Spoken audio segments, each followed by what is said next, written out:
huge mazel tov to our classmate Daniela Katzenberg on the engagement of her granddaughter Razel. Mazel tov, mazel tov. That is the only simcha that was registered on the group, so that's the only one I can report on. But it should be simchas by everybody. This class is dedicated to all the Nashim Tzidkaniyas that are sitting here learning Erev Pesach and the ones that might be listening later on in the week, Erev Pesach, and that we should just be able to do all our preparations besimcha and feel strong and good and enjoy. Okay, Parshas Tzav, Chelek Chav Zayin, the second sicha on Parshas Tzav. And the Rebbe is going to really teach a marvelous chiddush in the specificity of Rashi's language, Rashi's terminology, and to really get the most out of it. I would recommend that you have Chumash Shemais in addition to the Chumash for this week or the Chayenu or whatever you're working out of. Okay, so Aleph, B'Perushay ala Pasuk, in Rashi's Perush on the Pasuk, which is in our Parsha, Perek Zayin, Pasuk Tes Vav. So the context is a Korban Taida, a Korban that's brought to offer thanks to Hashem for many of the reasons that today we would, let's say, bench HaGoimel. So regarding this, it says, Uvesar Zevach Taida Shlamav, and a taida is also a Korban Slomim, so that means that part goes to the Baal, part goes to the Kayin, and part is burnt on the Mizbeach. So regarding the flesh of this Thanksgiving peace offering, B'yoim Korbanoi Ye'achel, on the day that you bring the Korban, it should be eaten. Lo Yaniach Mimenu Ad Boiker, and he shall not leave over any of it until the morning. So on this pasuk, Hetik Rashi cites the following words in his Dibra Maschil. He cites Esateva, the words Lo Yaniach Mimenu Ad Boiker, you shall not leave of it until the morning, O perish, and he gives the following explanation. Aval Eichel hu kolalayla, but he may eat it all night. Imkain, if this is so, Lamru Amru ad chatzais. Why did they, and here this is a reference, the Chachamim say that you can only eat the flesh of the Korban Taida till midnight?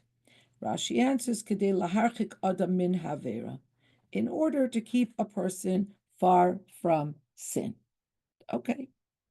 Now the Rebbe says in the second paragraph, Ubepashtos yesh lefarish divrei Rashi, seemingly the way we would understand the words of Rashi, Shebemasha Kasov Lama Amru, when he says, why did they say, Kavanasai lenemar b'teres kahanim alasar, what he is referencing, his intention is to reference what it says in the Medrash, Teres Kahanim on Vayikra, on this pasuk, Ube Mishnah, and what the Mishnah teaches about the subject. So really his kavana is Lama Amru Chachamim Ad Chatzais. And the Rebbe says not only is it implied that it's Chachamim, but the Rebbe says Ubefrat Shebekama Kisve Yad the Perish Rashi, that according what you could see it on the handwritten help me out here, the original documents, there were manuscripts before the printing press, that the girsa, that the version is Lama Amru Chachamim. Hainu, meaning that this refers to Gezeres Chachamim, an edict, a decree that the Chachamim made, Bisman Bayesheni, and in general, if you look at footnote 6, for instance, the Rebbe says the Sharoiv Gezeres V'Siagim Nischachu Bisman Bayesheni. Not all, but most of the Siagim, most of the Gezeres that the Chachamim decreed, that was during Bayesheni. And so this is another one. Shaloi le'echol mibasar hazebach ella ad chatzais. that you should only eat the meat of the sacrifice until chatzos, and you should stop then. Ve'ena muvan. The Rebbe says it's not understood. Perish Rashi ala Torah ena sefer halachos. We know very, very clearly that Rashi says over and over what he's coming to do and what he's not coming to do, and he's definitely not a digest of halachos. Ella k'maisha shekasav Rashi kama pa'amim, but like Rashi himself writes about himself a number of times, ani loibasi ella lipshutei shel mikra. Rashi's mandate is to explain the pshat, va'al pizeh. So based on this, lamai nafkamina b'pshuta shel mikra gezeres chachamim. So why would Rashi come and report on a gezerah of the chachamim? In which way is this seminal? Is this relevant to the pshutei shel mikra?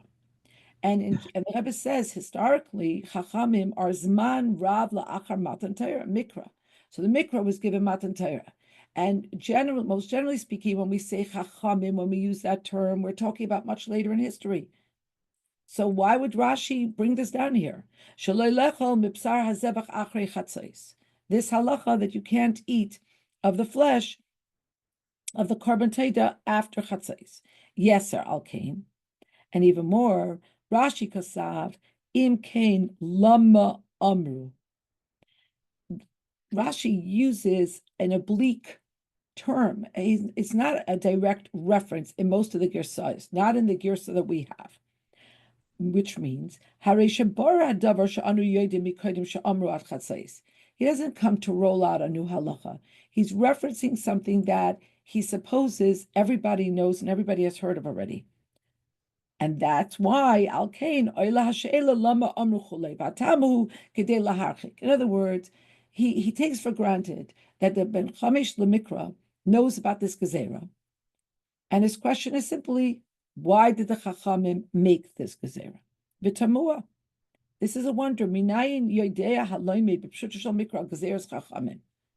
Why should we assume that the one who is learning pshuta shel mikra knows about this gezerah? Ad shebepnei zeh hu tzarich Rashi liyashiv es ha'she'ela lama amru ad chatzos. In other words, the assumption is everybody knows about this gezerah. It's so known, it's all pervasive, and obviously there's going to be this question of why did the chachamim make this gezerah? Ad kedei kach, this is so seminal and this is so like on top of the head of everybody that Rashi, who's pshuta shel mikra, has to address this halacha. Rabbi says it's tamua, it's a wonder, it's something is missing, something is awry. Base. V'hapela beperish Rashi gadol af yoser. And actually, the Rebbe says the wonder is even greater. The necessity of letting us know this halacha here, that although from the pasuk it's mashma, it's understood that you could eat the meat until the morning, but gazru chachamim sheyeh mutar la'achlei rak ad chatzos. But the chachamim were going to say that you should be able to eat it only until midnight. Now the Rebbe says that what's so strange is that this instruction, this gezerah, kayem bechol hakarbanos hanecholim liyoim v'layla. This is uniform for any korban that can be eaten for a night and a day. Okay, that's the rule. Va'ides echad mehem korban pesach. And regarding one of these types of karbanos that can be eaten for a night and a day, the korban pesach, lamadnu kfar beparshas boy. We learned this already. But it says there. So if you want, you can open up a chumash because it's going to be helpful later. Yud beis ches.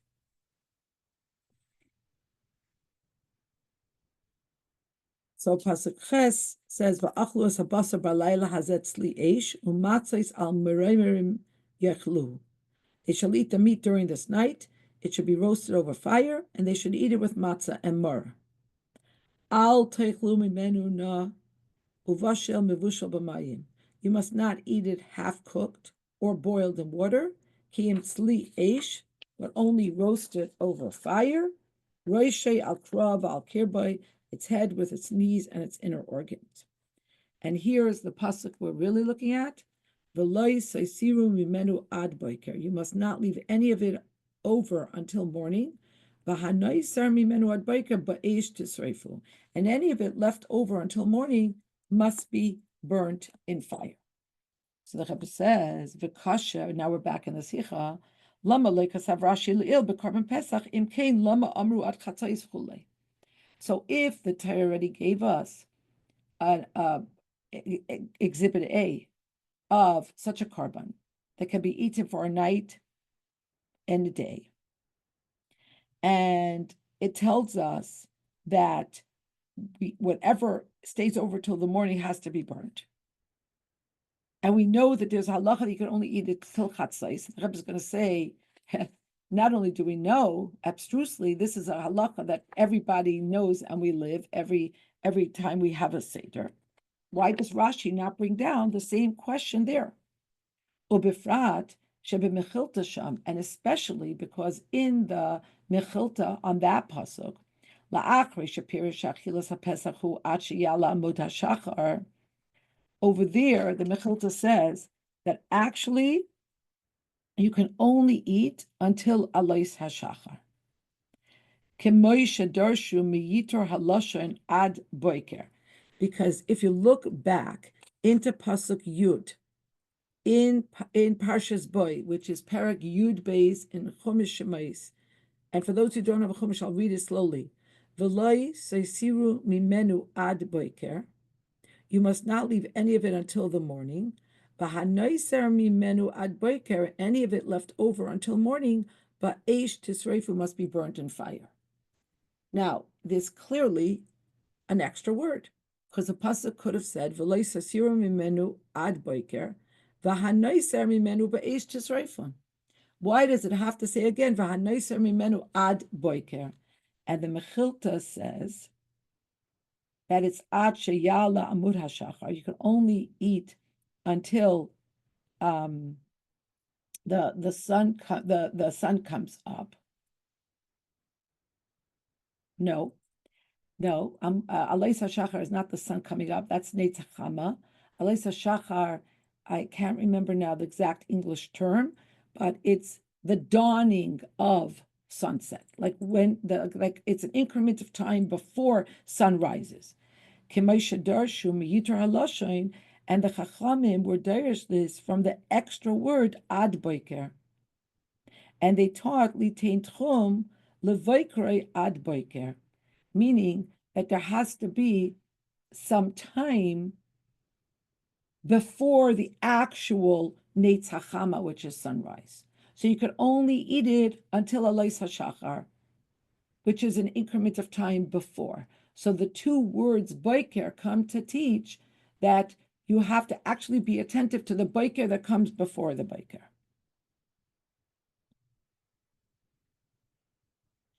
So the Mechilta says that this is the understanding of the extra word boiker, and so therefore the Torah had to add the second word boiker. And then Mechilta says, ma amru ad chatzos. So why did the Chachamim say till midnight? Kedei laharchik adam min avera. Now the Rebbe says what's so interesting is v'ilu Rashi on this pasuk in Chumash Shemais, Hevi haschalas ha'inyan, he brings the beginning of the Mechilta. Shemi'ad boiker hanemar pam shnia lemeidin litain boiker. We learned that we have to be attentive to the boiker that comes before the boiker. That by Aleis HaShachar you already have to be done eating. You can't wait till Neitz HaChama. Uba kasav lahaktim she'asur b'achilas ma'Aleis HaShachar. And the pasuk is coming to teach you that you're not allowed to eat it from Aleis HaShachar. But then the Rebbe says, V'hishmit es hemshachai umepnei ma amru chulei. But Rashi deletes or does not cite the rest of the Mechilta there, which asks the question. So in our parsha, in Tzav, Rashi writes umepnei ma. Here, when it's so clearly, it seems the Rashi is cutting and pasting from the Mechilta I'm sorry, from the Mechilta in Parshas Boy, he stops short of bringing these words umepnei ma amru at chatzais. And the Rebbe says ulachayra ifcha mistabra. Seemingly, the opposite would be logical. Bikorban Pesach yesh makom lahidia zois yosem me'asher beparshaseinu bikorban toida. Seemingly, Rashi should be paying attention to this and should be letting us know about the Gzeres Chachamim and Chatzais in Parshas Boy more than here in Parshas Tzav. Why? Sharei Belel Pesach, Af Bizman Hazeh, Midai Kim Bachilas Afikoim Koideb Chatzais. Because this is something that we all have a frame of reference for. Because every year we hurry to eat the Afikoim before Chatzais. For sure on the first night. Why? Lefi shachilas afikomen hizecha lekarban pesach. Shelo haya nechal ela ad chatzais. Because afikomen is in remembrance of the karban pesach. The karban pesach can only be eaten until chatzais. Umemela yesh makom leimar shetzarich lahasbir leleimed mipnei ma hanhaga zu eina bastir lepasuk v'lo yisasir mimenu ad boiker. So we have reason to believe that it would be imperative or more important for Rashi to explain this to the person who's learning the pasuk in Parshas Bay, that they should understand how to reconcile the fact that in the pasuk it says "V'lo yisasirim menu ad boiker." In the pasuk it says you can't leave over until the morning, and yet we're all hurrying with afikomen in order to replicate or to do something that parallels the karban pesach, and we eat afikomen before chatzais because the karban pesach had to be eaten before chatzais. So wouldn't we think that Rashi would rush to explain this to us in Parshas Bay, but he doesn't, and only in Parshas Tzav does he bring down u'pnei ma amru at chatzais. Okay, so just to review before we go into Seif Gimel, where the Rebbe says Vabir Bazeh and gives us explanation. So the original question is, what is this halacha doing in Rashi? Rashi's not a compendium of halacha. How is this seminal to the Pshuta Shel Mikra? The Rebbe says, especially because we already had an example of this. First of all, this is not the only carbon. This is true of all carbonis. And especially we had an example in Parshas Boy of Karban Pesach. And Rashi doesn't bring down these words, V'lama amru chachamim. And it's even more blatant there because he does bring down the beginning of the Mechilta that explains why twice Boiker. And he does bring down that you have to stop eating by Alois HaShachar. And we would think that Rashi would be more inclined to bring down this Indian of the Gzer of Chachamim over there, because it's something that we all relate to. The Mechamish Lemikra also knows that we rush to eat the afikomen before midnight. And yet Rashi doesn't say anything there. Gimel. Babir Bazeh. Leperish Rashi, in accordance with Rashi's commentary, with Rashi's svara, with how Rashi is learning this pasuk, Inyan Zeh, Shachilas Hazebach Hirak at Chatzais, Yodua Lanu, Loi Miteris Kahanim V'Hamishna, Ella Min HaKasuv Gufa. Okay, so this is the beginning of the rest of the Chidushim here. That the Rebbe is teaching us that we're inclined to think that what Rashi is bringing down here, he's just importing from the Medrash, and he's referencing a halacha and a Mishnah. But the Rebbe says you're reading Rashi wrong. Rashi is opining that the fact that we're not allowed to eat past chatzos comes min hakasuv gufa. It's coming from the pasuk itself. Lefi pshuta shel mikra, as he's going to explain in the 4th and the 5th section of the Sikha. He's going to explain where we see it in the pasuk. Masha enkein gezerah d'Rabbanan stam ein la kol shayches l'pshut shel mikra. It's true, the Rebbe says, if this would be a gezerah d'Rabbanan, like all the other gezeras d'Rabbanan, and it wouldn't be clear in the pshut shel mikra, then Rashi wouldn't bring it down because it doesn't have a shaychet to pshut shel mikra. But since it's in the pasuk, that's Rashi's domain. Umashakasuv Rashi al kach lama amru, ubefrat lefi hagirsa lama amru chachamim, yuvan al pimashin is bar kvar ba'avar belashin Rashi. And the fact that Rashi writes Lama Amru, and it is a reference to the Chachamim, and especially in the versions of Rashi, the manuscripts where it says Lama Amru Chachamim, and it's clearly that he's talking about the Chachamim, that has to be understood in accordance with what the Rebbe says I've already explained in the past. And that is concerning the Lashon Rashi B'Parshas B'Shalach. So if you have a Chumash Shemais, open up to Parshas B'Shalach, specifically Perek Tes Zayin, and specifically Pasuk Chav Tes. So Parshas B'Shalach, Shemais, 16:29. And the context is the mun. And the Eibusher is giving instructions about how the Jews should gather and when the Jews should gather. And in Pasuk Chav Tes, it says, Ru'u ki Hashem nasan lachem hashabbos. See, because Hashem gave you the Shabbos. Al keinu noisin lachem b'yom hashishi lechem yomayim. Therefore he gave you on the 6th day bread for 2 days. Shavu ish tachtav. Every person must remain in his place. Al yetze ish mimkoimai b'yom hashvi. No man may go out of his place on the 7th day. Now let's look at Rashi. Shvu ish tachtav. On the word shvu ish tachtav, every man must remain in his place.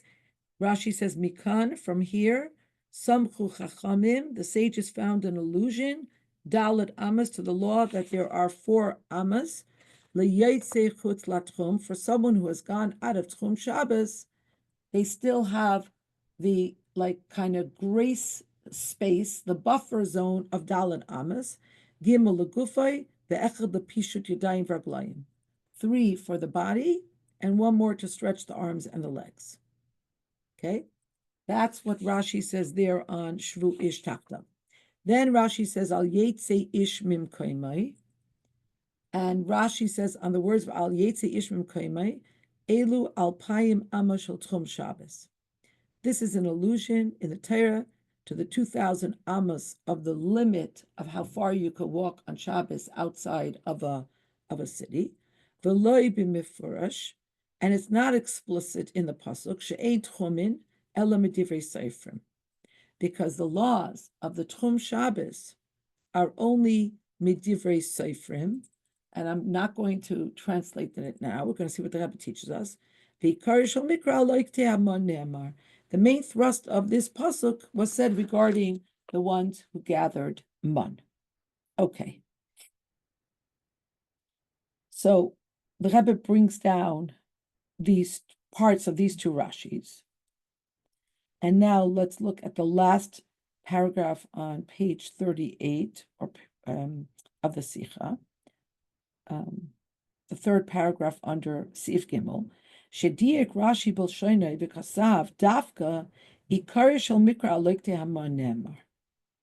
There we see that Rashi is very specific with his terminology, and he says that the main thrust of the pasuk is concerning the gatherers of the mun. Ki lefi Rashi, because Rashi, according to Rashi's teachings, inyan alpayim amma shel tchum Shabbos nilmad min hakosov.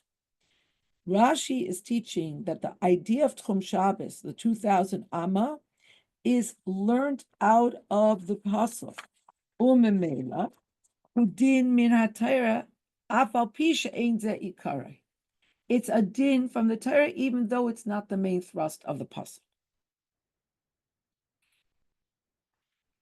In the brackets, upshutei shel mikra machriach kain, and actually, the plain shot of the pasuk kind of forces this understanding. Share ilu haisa kavanas hakasav rak leleikte haman because if the pasuk wanted to teach only about the gatherers of the man at that time, then the terminology in the verse should have read as follows. Al yetzu lilkoit b'yom hashvi'i. It should have said you shouldn't leave your house, you shouldn't leave your place to gather on the seventh day. Umizeh shenichtav hadavar b'lashon stami shivu ish tachtav al yetzi ish mimkaimai. And because the pasuk is written in kind of a vague, ambiguous manner, each person should stay in their place. Muchach, this proves shekavanas hakasav l'rameis gam ledin klali, that the intention of the pasuk is to allude to something more general and overarching, and not just to those people at that time.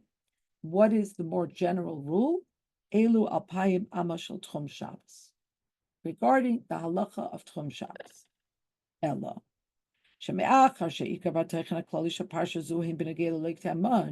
But because the context and the storyline is about those that gathered the man, so Rashi is saying it's not the main thrust of the pasuk. But by saying it's not the main thrust of the pasuk, what is Rashi saying? He's saying this is in the pasuk.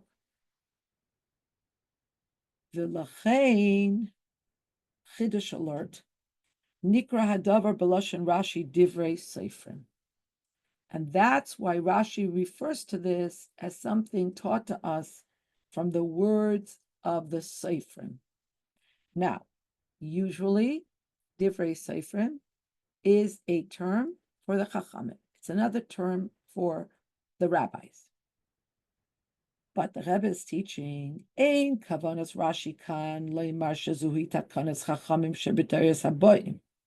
It's not Rashi's intention here to teach or to say that Tchum Shabbos was a gezerah that the chachamim were mitakein generations later after the Torah was given. Ella. Shakei von shadavar le'nemar beperish bekasuv hainu she'enhu ikar shel mikra. But because this din is not written explicitly, as Rashi says, it's not the main thrust of the pasuk. Harei ze inyan shel divrei seifrim. Rashi calls it something that comes from the divrei seifrim.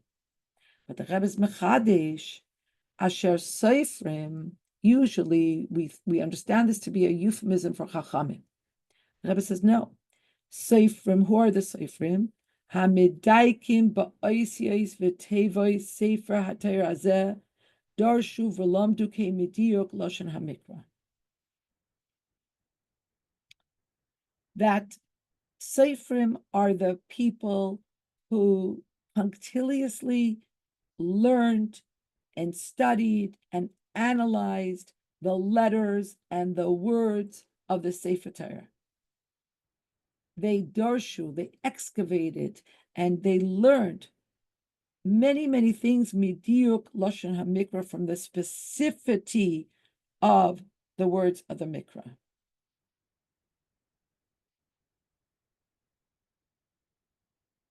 And in footnote 20, the Rebbe brings down that this is also the shita of the Rambam. And the Rebbe brings down in footnote 21 that in Kiddushin it says that the seifrim were those shahayu seifrim kala esi shebetera, that they counted, that they studied, that they analyzed, that they scrutinized the letters. So the Rebbe says, "V'seifrim elu eino chachamim misuyamim b'tkufa misuyamim shetiknu gzeres d'Rabbanan." These are not, when it says, when Rashi says divrei seifrim, he's not referring to those chachamim, specific cohort of chachamim in a specific era that were responsible for being mitakein, for ascertaining many decrees. No.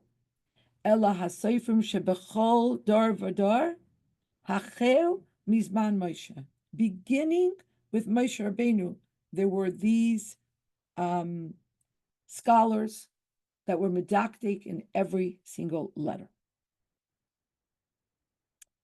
The chain in the brackets, Rebbe says, and it's the same thing. Gam b'negei l'lashon Rashi al pasuk haniska shvu ish tachtav. And it's the same thing in that pasuk that we referenced in Parshas Beshalach, where it says every man should remain in their place. Where Rashi says, "Bikan samchu chachamim dalet amos liyotzi chutz l'tchum." That from here, the chachamim saw an allusion to the dalet amos that a person can dwell in once they leave the Tchum Shabbos. They still have the buffer zone of dalet amos. What is Rashi teaching with that? The kavanasai, Rashi's intention by using those words is shedin zeh, this din, einay takana shebedayos haboim, ela rak shenishtana bekach shehu. It's not that it was a takana that came many generations later, but it differentiates itself in the fact that it's nilmad b'derech smach al yidei chachamim, that it's not explicit in the pasuk, but rather that there's an allusion min hakasuf gufa from the pasuk itself. No, ubemashakasav chachamim, when Rashi writes chachamim, kavonas Rashi lechachmi Yisrael shebechol dar hachel midarish hamoshe. His kavana is to chachamim of every generation, including chachamim in the time of Moshe Rabbeinu. So this is not an overlay that came many years later. The rabbis sat around and they added to make it stricter and stricter. Chachamim, the Rebbe explains, the Rebbe is teaching us, when Rashi uses that term, and Rashi uses the word divrei safrim, and then the Rebbe is going to parse the difference soon.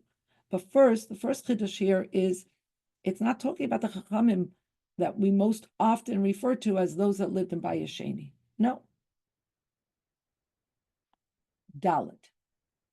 Bal derech zehu habir b'perish Rashi didan. Now we're in a position to circle back to the Rashi that we are scrutinizing now, that is understudy now, in Parshas Tzav. B'limud ha'pasuk b'yom karbono ye'achel lo yaniach mimenu ad boiker, oila she'ela. When you learn the pasuk, and it says that you should eat the flesh of this carbon taida on the day that you brought it, and you should not leave over of it until the morning, the question arises. If the pasuk is coming here to tell us when the carbon has to be eaten, wouldn't you think that the verse would be more clear, more explicit? It would say, B'yoim karbona ye'achel ad boiker. You should eat it on the same day that you brought it, and you could eat it till the morning. Hainu, shezman ha'achilahu ad boiker. But the pasuk doesn't do that. So let's please go back to the pasuk that we're looking at today.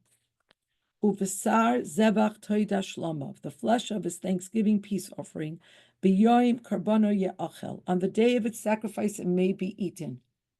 Doesn't tell you when, until when. Then it comes with a new thing. Lo yaniach mimenu ad boiker, and you shouldn't leave any of it until the morning, until after the morning. So there's eating and there's leaving of it.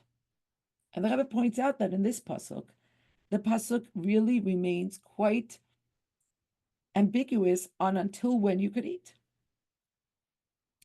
Ve'im ba'hakasuf kan lahazir alalav shelo yaniach mimenu, and in the brackets the Rebbe says, and if the focus of the pasuk is not on when you could eat it, but until when you're allowed to let it remain, the mitzvah or the lav of noisar, of allowing parts of a carbon to remain after, let's just say, the statute of limitations, which is la'achar zman achila, which is later from when you have to stop eating the meat.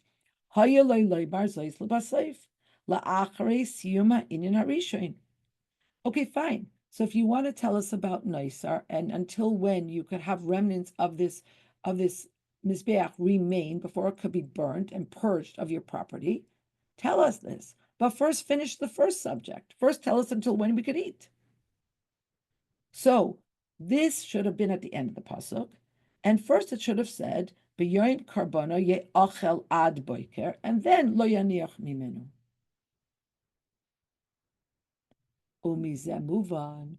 So from the very ambiguity of the pasuk, from the lack of clarity, it's understood. Shezman ha'chila achein eino nimshach ad boiker. That in fact, the time for eating does not continue until the morning. And that's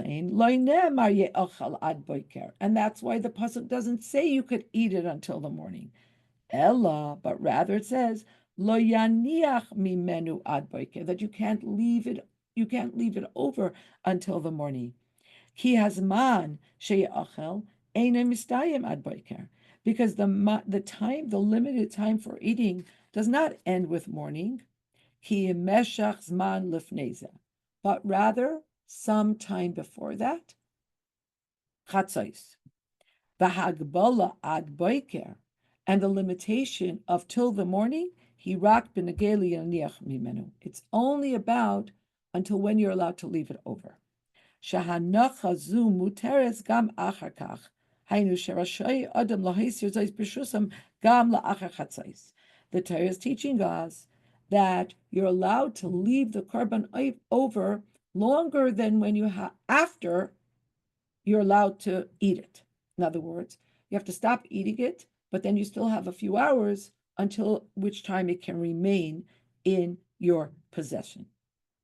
In the parentheses, the Rebbe says, "Hainu sherashay adam lahaisir zayis bershusay gam la'achar chatzos." That the pasuk is teaching that a person can have the leftovers of the korban in their possession until the morning. Va'aleh tziva kasuv lo yaniach mimenu ad boiker. She'asr la'adam she'yaniach mimenu ella ad boiker. So the pasuk is coming to tell us you could leave it over for a certain amount of time, but only until morning and not afterwards. Umemela tzarich l'sayim kiyum di'achel bizman hamiruchak min avera. And once you realize the pasuk is coming to tell you that you could only leave over the leftovers of the korban till boiker, till morning, then it's plain and pashut that you have to stop eating earlier, because there has to be zman hamiruchak min avera, because there has to be a buffer zone. Ad chatzos, kedei shelo yimashech v'yaniach mimenu ad boiker. In order that you shouldn't sin and leave the korban over later than boiker, you have to stop eating well in advance of boiker, which is chatzos. Okay, but if we embrace this understanding of what the pasuk is trying to tell us, now on the other hand, we have a different question. Im kavanas hatayrahi le'asar es ha'achila gam bisman shekodim boiker. If what the Torah wants to do here in this pasuk is also to prohibit eating of the meat in a time that is before boiker, the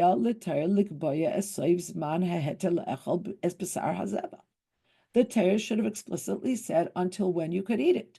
The Torah tells us explicitly until when it could be in your possession, but doesn't tell us explicitly about until when you could eat it. Why does the pasuk say in this vague way you have to eat it on the day that you bring it? The simple explanation would be 1 24-hour period, me'es la'es. So you could eat it during the night and the rest of the day. So lama amar kasav bistam demizem muvan shemutal achlay ad boiker. And from this, we would definitely have understood that we could eat it till the morning. Why vague? Why be vague on how long you could eat it? Hey. Va'al kach mivar Rashi. So on this question, in Pshutei Shel Mikra, not because Rashi is a digest of halachas, but because when you read this pasuk, and the Chamish Shel Mikra wants to decipher what is the Torah teaching, they're left with this glaring question. Therefore, Rashi is compelled to say, "De'en hachinami lo yaniach mimenu ad boiker aval eichel hu kol halayla," that it's true that if you read the pasuk, it seems that you can't leave it over, you can't leave it in your possession after morning, but it seems that you could eat it a whole night. Imkein lama amru ad chatzais. So therefore, he's bringing the halacha from the chachamim, not because stam he's throwing in halacha, but because it's the only way to understand the pasuk. And he explains why did the chachamim say chatzais kedei laharchika adam min havera, to distance a person from the avera, from trespassing the avera.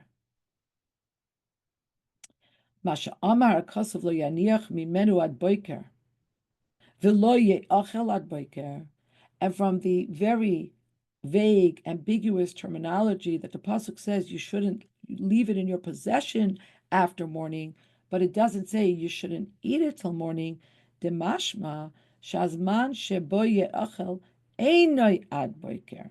This teaches us that you can't eat it till morning, because there has to be a buffer zone between how long you can eat it and when you have to rid it from your possession. Uleidach, on the other hand, but on the other hand, the fact that the Torah did not limit how long you could eat it. And so if Rashi would not have explained it, we would have understood that you could eat it also to the morning. Rashi is teaching us that the Torah wants to teach us through this ambiguity. The Torah is teaching us two things. Aleph, Ikar mechuvanhu lo yaniach mimenu ad boiker. Ikari shel mikra. Here the Rebbe is using the terminology that Rashi uses at Parshas Beshalach. The main thrust of the mikra of the pasuk is that you cannot leave over in your possession past morning. Aval eichelhu kol halayla, ki me'ikar hamikra vadin ein isur le'echel kol halayla. But you're allowed to eat it a whole night, because midaraisa from the Torah, from the Kasuv, calls mashadavar na'aseh lifnei haboker. As long as it's before morning, you can eat it. But Rashi is teaching us that the pasuk is actually coming to teach us a second thing. Imkein lama amru ad chatzais kedei lahachik adam min avera. Again, the Rebbe is being mechadesh that Rashi is learning that when you have to stop eating is also a din from the Torah. B'diuk lashon hamikra lo yaniach mimenu ad boiker ramza hatayr shetzarech liyos hefsek. From the word lo yaniach mimenu, you shouldn't leave of it until the morning. The Torah is alluding that there has to be a period of time, richuk bisman, there has to be this buffer zone of time, bein yaniach mimenu lizman ha'achila, from which time you have to finish eating to when you have to rid it of your property, kedei laharchik adam min havera. Mahai taima, and for this reason, amru chachamim ad chatzais. For this reason, the chachamim said you could only eat till chatzais. Now the Rebbe is going to roll out something specific about the term chachamim.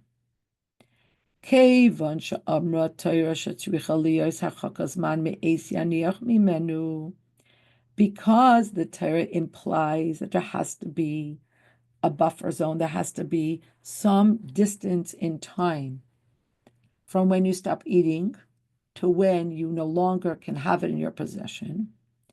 Shiaru Chachmei Yisrael, the wise people estimated Al Yedei Amdu B'Chachmasam Teva B'nei Adam. How did they estimate how much time? By assessing human nature. Shebaharchaka zu kavanas haterehi ad chatzais. That the amount of time that you have the distance between eating and having it still in your possession is from chatzais. How did they come to this? Through their chachma, their ability to assess human nature, to understand human nature. And if you look at footnote 29 on the word Chachmei Yisrael, the Rebbe says, Kfar b'mei Moshe. We're talking about Chachamim in the time of Moshe. V'ulai mitamzeh hishmit Rashi lahagirsa hanfutza tevas Chachamim. And perhaps that is why, we're looking at footnote 29, perhaps it is for this reason that Rashi does not include the word Chachamim in the most prevalent version that we have of Rashi. Lishloil hato shekavanasei b'chachamim hi kamei teves chachamim shebetoris kahanim. In order to obviate, to disabuse us of thinking that he means the chachamim as the term chachamim is usually used, which is a reference usually to the chachamim in the times of Bayesheni. Basically, the Rebbe is saying that sometimes the Torah gives over to chachamim the mandate to decide certain things based on their hashara, based on their estimation, which is based on their assessment of human nature. In the bracket says, Ela shakevon she'ein ze isur me'ikar din, but because it's not an isur to eat past midnight from the actual halacha, kiim l'shem harchaka bilvad, but it's a protective device, loy amar zeis hakasav befeirosh. So the pasuk doesn't say it explicitly. Ella al yidei remez b'diur kaloshen hamisparish al yidei chachamim, but rather alludes to it with terminology that the chachamim unpacked and taught us. V'al pizem muvan hatam lekach, and now we're in a position to understand shaloi hevi Rashi inyan zel le'il b'parshas boy. Why Rashi did not mention this earlier in Parshas Boy. You remember the Rebbe's question was, we already had exactly this scenario, a korban that the Torah speaks of, that can only be eaten until Chatzais, and yet Rashi doesn't say anything about the Chachamim, why the Chachamim put that into place. The Rebbe says, why did he not say that in Parshas Boy? Ki sham loy nimtza remez b'pshutay shel mikra al achiyuv la'archakas achila. Because there's no allusion in the Pshutei Shel Mikra to having to put distance between when you stop eating and when you have to rid it of your possession. If you still have your Chumash open, we'll go back to that pasuk where it says, "V'lo yisosiru mimenu ad boiker, v'hanoiser mimenu ad boiker ba'ez tisreifu." It doesn't say v'lo yaniach. It shouldn't be placed. It says lo yisosiru, you shouldn't leave over. That word yaniach in our pasuk is the clue that the Torah is hinting to something more. Al pizem muvan hatam lekach. I'm sorry. Okay, yeah. Because over there it says lo yisosiru mimenu ad boikev lo niskru klal tnai achilas hapesach. In that pasuk where it says lo yisasiru, it doesn't mention anything about how you should eat it. How you should eat it is mentioned in a previous pasuk, but not in that pasuk. Now, the Rebbe is going to drill down on the two Rashis in Beshalach regarding the Tchum Shabbos. This is pretty remarkable. The Inyan Hanal. So regarding what was said above, about that when Rashi uses the word chachamim, it's not in the pedestrian sense, the conventional sense. So in this Inyan, royim anugamis hadiyuk bitachlis beloshin perush Rashi ala Torah. We see the specificity, the hadiyuk bitachlis means the absolute specificity in Rashi's lashon. And note, the Rebbe says, "Beperish Rashi al HaTorah," because there are many sichos where the Rebbe says that Rashi's style on Chumash is different than Rashi's style in the Gemara. Okay. So he says like this: "Beparshas b'shalach legabe iser tchumin chasav Rashi she'ein tchumin ela medivrei seifrim." In Rashi's comment, where he talks about the Isser of Tchumen, of not walking past a certain amount of time, I'm sorry, a certain distance, 2,000 amos, he uses the term that Tchumen come from Divrei Seifrim. Avo be'inyan dalet amos liyetze chutz l'tchum. But then when he talks about the fact that after you go out of the tchum, you still have dalet amos grace space, he says, mikan samku chachamim. He uses the term chachamim. What's the difference between divrei seifrim and chachamim? Usually, they're just different terms for the same group that we're referring to. So the Rebbe says, "Va'al derech zeh b'parshaseinu kasav Rashi lefi hagirsa b'kama ksav yad amru chachamim." And it's like in our Rashi that we started with. In some girsais, it actually says amru chachamim. In others, it's implied. V'yishleimer habir bazeh. And we might say that the explanation is as follows: Hachiluk bein seifrim lechachamim hu. What's the difference between seifrim and chachamim? Hatayar seifrim. The English term would be scribes, but we always understood to say divrei seifrim are the words of the chachamim. Madgish beikers hayedia besefer hatayra hazeh. It underscores their deep and profound knowledge of the words of the Sefer Torah. Limud v'diuk b'mikra. What's being underscored here is their bikias, is their knowledge in the words of the Torah.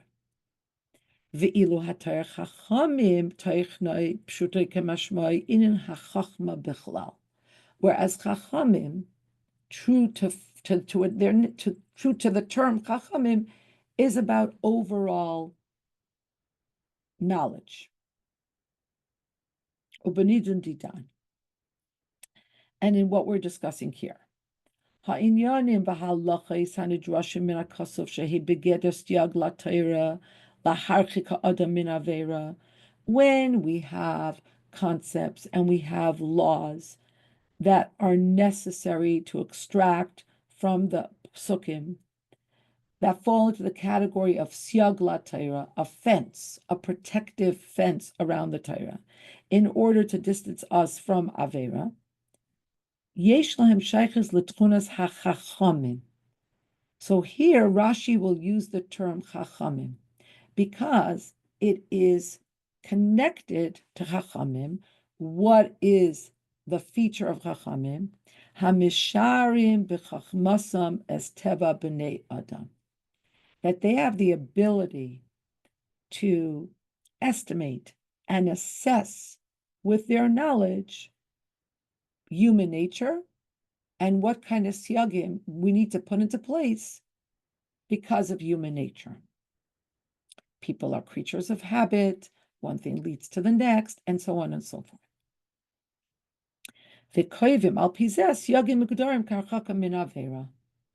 And based on their ability to estimate and understand the complexity of human nature, they put into effect gates, buffer zones, all of this in order to put distance between us and Avera. Masha Ein came, but in contradistinction, halacha is ben yonim hanilmadim midiuk lashon hakasav b'sefer kiyetze b'zeh. But then there's a different category of what sages did. They extracted teachings from the specificity of the terminology in the Torah. Like the Gemara brings down so many things that we learn from the words Loi sivashel gedi b'chelev imoy. And the Gemara teaches that if it would have used different words and it would have used these exact words, we might have thought this, we might have thought this, we might have thought this, we might have thought this. So in this science, einam initial siyag la Torah. These are not fences around the Torah. These are not buffer zones. These are not protocols created to distance us from the Avera. These are halachos that are shayachim l'seifrim hamidaikim b'limud sefer Torah zeh. This is a different science altogether. excavating from the specificity of the language in the Torah additional halachis. Ulefichach, and therefore, legabe iser tchumin, when we're talking about the iser of not being able to walk on Shabbos past a certain distance, alpayim amashal tchum Shabbos, kasav Rashi shezeu medivrei seifrim. Ki ledas Rashi iser ze einais yag v'geter. It's mamish unbelievable what the Rebbe is saying here. That Rashi says that this is medivrei seifrim, ein tchumin ela medivrei seifrim. That's what Rashi writes in B'Shalach. With this, he is opining that this is not a siyag. This is not a fence. This is actually in the Torah. Shari afilu balichas merchak rav b'yom haShabbos ein al derech pshat iser mefurish min haTorah. Zui rak halacha noisefes hal nilmedes midiuk lashon haksovim. In other words, it's not explicit in the Torah, but it's learned out of the Torah. So on one hand, ain't chumin ella midivrei seifrim, and on the other hand, it's not an isur d'Rabbanan. You see what's happening here? The Rebbe is refining for us that there are halachas that are extracted from the Torah by the divrei seifrim, but it's not an overlay like so many other things that are siyagim. That the Chachamim said, we better put a siyag here because one thing will lead to another. So many examples of this. But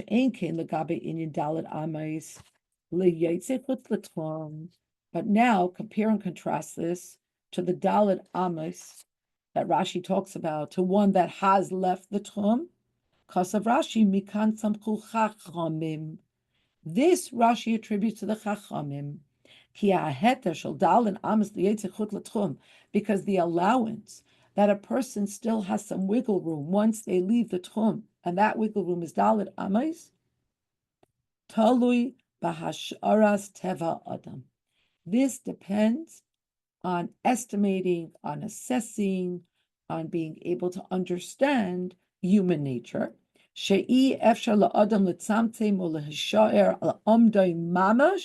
Because no person's going to be able to stay right on the border of the Tchum, mamish, stay in that place for an elongated amount of time. And therefore, we were granted some grace. Dalet Amos, shloish legufay ve'achas lepishut yadayim v'raglayim, 3 Amos for the body, and 1 for being able to spread out your hands and your feet. And the Rebbe says, and the same thing is what Rashi teaches on the pasuk in our parsha. Shaboy medubar, it is geder v'syag, because in our parsha it's talking about a fence, about a safety net. Laharchika adam min avera, in order to put distance between the avera and a person. Hadirish umdon teva b'nei adam, and this necessitates being able to assess human nature, and therefore kasav Rashi amru chachamim lekama gersayis. According to some of the versions, Rashi actually wrote amru chachamim, and according to others, amru. Rashi says lama amru, and it's implied that it's chachamim. Like the Rebbe says in footnote 38, "Vafilu fi agersa hanefutza lama amru stam muvan sheshayich le'inin dechachamim v'loi ledivrei sofrim." The main point the Rebbe wants to bring out is that it's chachamim and it's not divrei sofrim. So this is not your conventional Rashi sicha, but it is a Rashi sicha, and one that teaches us to approach Rashi with a whole different level of reverence for literally every term. Like, who thought that if Rashi says Chachamim or Divrei Sofrim, that we have to really be attentive to that and be able to discern the difference and what Rashi is teaching us. So this is our Sikha for today, and